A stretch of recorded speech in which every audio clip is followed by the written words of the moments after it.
Segerombolan Elhon kemudian muncul dan mulai mengeksekusi satu persatu tentara. Namun setelah itu pasukan darat Sparta juga ikutan datang. Tapi tampaknya kedatangan pasukan ini juga nggak berarti sama sekali. Karena meskipun terus-menerus ditembak malah tersebut tetap baik-baik aja. Kayak ada semacam pelindung yang melapisi tubuh mereka. Sementara itu pasukan Sparta yang masih berada di dalam membuat semacam perisai untuk melindungi mereka. Namun naas, pertahanan mereka nggak setangguh Sparta yang di film Triander. Semua pasukan Sparta benar-benar dihabisi satu persatu, termasuk pasukan darat yang juga dihabisi menggunakan senjata plasma.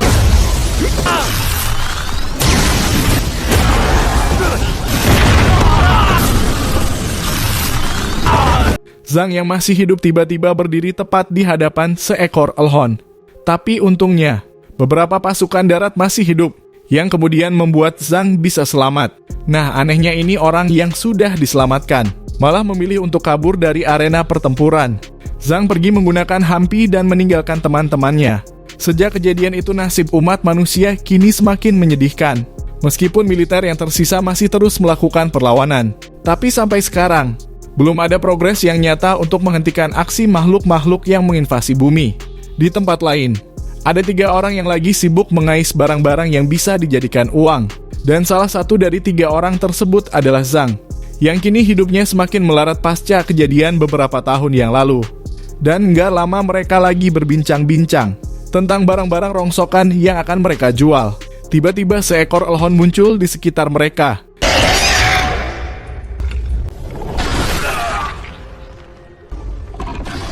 Zhang bersama dengan temannya yang berhasil kabur, terus diburu kemanapun mereka pergi. Sampai-sampai temannya ini nggak bisa dari kejaran makhluk itu. Di kejauhan tampak beberapa orang yang sedang mengamati kejadian tersebut. Dari sana mereka kemudian muncul dan berniat menolong Zhang. Namun rupanya Zhang menolak permintaan tersebut. Zhang lebih memilih untuk menggunakan instingnya daripada harus ikut bersama orang-orang ini. Mendengar hal itu, mau nggak mau kelompok tersebut mengikuti apa maunya Zhang. Mereka berlari ke arah bangunan di mana di sana sudah dipasangi bahan peledak. Dan ketika makhluk itu sudah masuk dalam perangkap,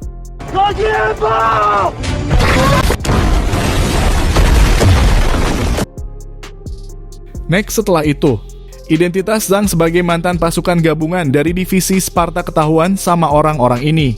Ternyata pria yang ada di hadapannya Zhang ini adalah pimpinan komando pasukan darat yang di awal film terus berjuang sampai titik darah penghabisan. Dia bernama Gauren, yang kini berjuang bersama kelompok kecilnya, yang terdiri dari Andre si penembak jitu, Lisa mantan pasukan Raider, dan ada juga yang bernama Johan yang biasa dipanggil sebagai Papa. Ternyata mereka ini memang sengaja menemui Zhang adalah orang yang kabur dari pertempuran sebelumnya. Makanya itu dia sekarang berniat memanfaatkan Zhang sebagai penebusan dosa lah ibaratnya. Nah, mereka berniat menggunakan Zhang sebagai seorang pemandu untuk membawa mereka masuk ke dalam sebuah basis militer yang mereka percayai kalau tempat tersebut dibangun oleh pihak militer yang tersisa, yang dikabarkan dipimpin oleh seorang perwira militer yang bernama Jenderal McKay. Zhang yang gak punya pilihan lain terpaksa setuju. Tapi sebelum itu, dia meminta kepada Gauren supaya mengantarkannya untuk menemui anak dan istrinya. Namun, ketika sampai Zhang dan lainnya dikejutkan dengan penampakan orang-orang yang sepertinya habis kena bantai sama para alien. Gak jauh dari sana terdengar suara wanita yang berteriak minta tolong. Rupanya ada seorang bajingan tengik yang mencoba melakukan pemerkosaan. Lisa dengan cepat mengajar orang tersebut, sehingga si cewek pun kemudian terselamatkan. Namun ternyata semuanya merupakan sebuah jebakan.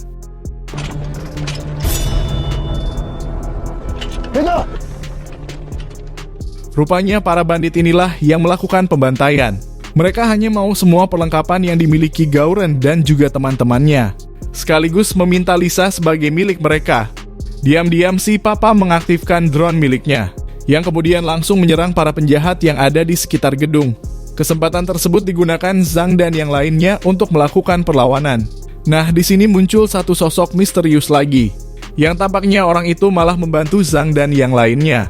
Singkat cerita, ketika berhasil dikalahkan, sosok misterius tadi mengungkapkan jati dirinya. Dia bernama Doji.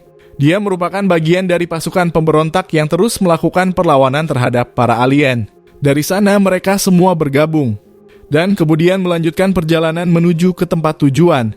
Tapi di suatu titik mereka menemukan kalau ada seekor elhon yang diperkirakan sedang menunggu sesuatu. Karena itu mereka mencoba memancingnya. Rencananya Zhang akan membuat makhluk itu teralihkan. Dan dengan modal obeng seadanya, Zhang perlahan-lahan berjalan menuju ke sebuah mobil pengangkut minyak.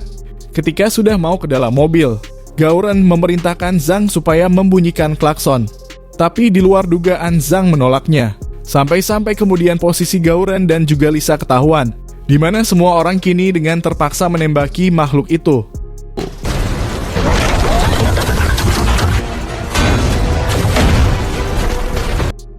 Nah, sebenarnya Zhang ini awalnya kepengen kabur. Tapi ketika melihat Gauren dan Lisa yang sedang dalam keadaan terdesak, tiba-tiba saja dia merasa kasihan. Dari sana Zhang menyalakan truk yang kemudian ditabrakkan ke arah elhon.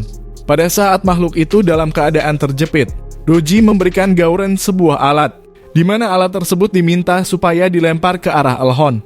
Namun mendadak makhluk itu melakukan serangan, sehingga Gauren pun terjatuh.